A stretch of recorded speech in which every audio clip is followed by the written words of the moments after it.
The Dallas Mavericks are counting on Maxi Kleber to be the team's best defender come postseason time.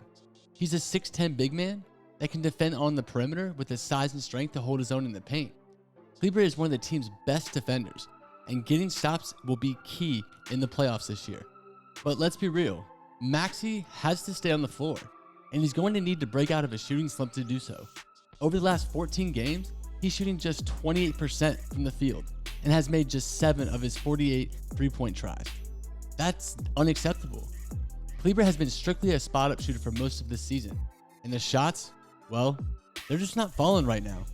Head coach Jason Kidd has had a special talent this year being able to get more out of his role players. Jalen Brunson, for example, he's turned into the perfect sidekick to Luka Doncic. Dorian Finney-Smith, he's improved his game a great deal. He's the guy that we can count on to hit his three-point shots and defend the perimeter as well. So now, the focus has shifted strictly to Kleber. He used to really attack occasionally from the corner when there would be a closeout or a pass to the high post, but those things kind of have disappeared from his game. But I believe that this Maxi Kleber situation will all work itself out come playoff time. Now let's get back to the Mavericks as a whole. They've been one of the best NBA teams since January 1st, 2022. Superstar Luka Doncic, he's definitely cemented his case for MVP and All-NBA selection for the 3rd straight year as his team climbed the standings. At the beginning of the year, were we talking about the Mavericks as we were talking about them now? Definitely not. They've completely transformed as a team. But there's plenty to play for down the stretch, as the 3rd through the 7th in the Western Conference is super packed. As a Dallas Mavericks fan, I remember exactly what happened the last 2 years. Bounced out in the first round at the hands of the LA Clippers. I can't take the agony. But last year's series went to 7 games and took 2 Kawhi Leonard masterpieces to knock out Luka and company. The Mavericks, they haven't won a playoff series since bringing the title back to Dallas in 2011. It's been quite some time. But one very, very noticeable change is the Mavericks defense. They could not put together a consistent defensive rotation in years. This year, they look locked in. They look like an elite defending NBA champion. They think that they can defend the ball at any position with any rotational player throughout the game. Now, the Mavericks, they traded Kristaps Porzingis to Washington for Spencer Dinwiddie and Davis Bertans. It left them a bit thin on the front line, to say the least. The Unicorn was the team's best rim protector, and honestly, when they pulled the trigger on this trade, I thought the Mavericks had lost out. I thought they made the biggest mistake of the season. But the Mavs are likely to embrace small ball in the playoffs, with Luka Doncic, Dorian Finney-Smith, Spencer Dinwiddie, Jalen Brunson, and Reggie Bullock playing most of the minutes. As far as the bigs, with Dwight Powell and Maxi Kleber, we'll see some time at center, but Dallas plans on downsizing and spreading the floor in the postseason. Now, I have a question. Will they be able to rebound and defend the paint well enough to advance? I'm not really sure. This is kind of a toss-up. But go ahead in the comment section and let me know what you guys think. Can they win the offensive and defensive side of the ball in rebounds? We'll have to wait and see. So, the rest of the Mavericks are going to have to box out and compete super hard in the glass for Dallas to be successful. Challenging any team at the rim will be a team effort too, with Luka, Dodo, Kleber, and Powell rotating in the paint to challenge shots, depending on the situation. And here's another thought. Teams are going to sell out to stop Luka Doncic in the postseason with the specific intent of keeping the Mavericks superstar from creating easy buckets in the paint. Number 77 is going to draw plenty of double teams.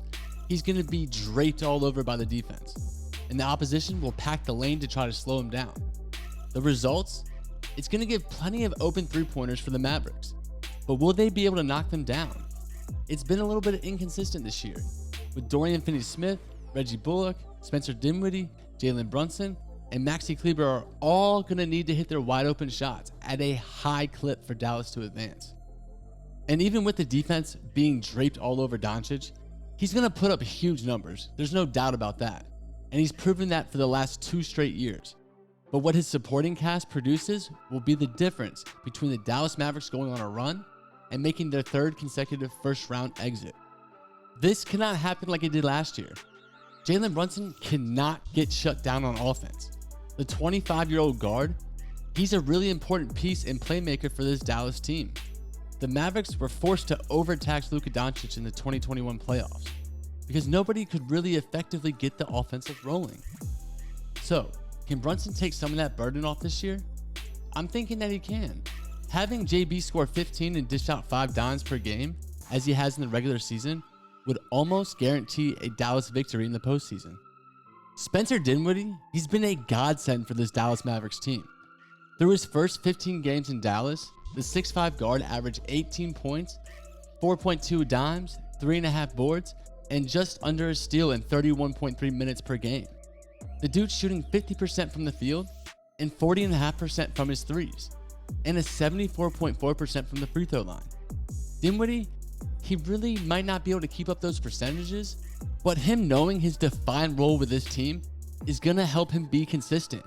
I mean, the guy's already sunk 2 clutch game-winning shots. We're definitely going to need that type of confidence coming into the postseason.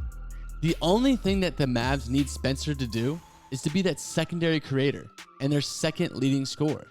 His ability to get into the paint and finish has been a significant boost to the team's offense. It's really helped Jalen Brunson come into his own. And Dinwiddie is able to take some pressure off of Doncic, as he allows a head coach, Jason Kidd, to keep at least 2 playmakers on the floor at all times. Lastly, just like we know that this is to be true, the Dallas Mavericks are only going to go as far as Luka Doncic is going to take them. The 23-year-old European superstar will need to be at the top of his game for Dallas to win a playoff series, because fans have seen over the last decade that advancing in the postseason is not very easy. He's averaged a 35-point double-double in last year's series against the LA Clippers, and the Mavericks still could not advance. Dallas needs Luka producing numbers like that if they plan on making a run in 2022. He's still adding new tricks to his game, and he's been one of the best players in the league since the calendar flipped to 2022. Luka can score from anywhere on the floor, you guys. It's pretty amazing to watch. And he also has the ability to take over any game. Those traits will pay dividends in the postseason, but nobody knows if that will be enough to get the Mavs out of the first round. I really think it will, and what I see from these role players is super encouraging. This team, I really believe, is poised for a championship this year. But in the comment section, you guys, tell me what you think about all the things that we talked about in this video. I'm curious to know what your opinion is. But tomorrow, we'll be back better than ever with some more NBA basketball. But until then, you guys already know, like always, I'll save y'all a seat. Peace.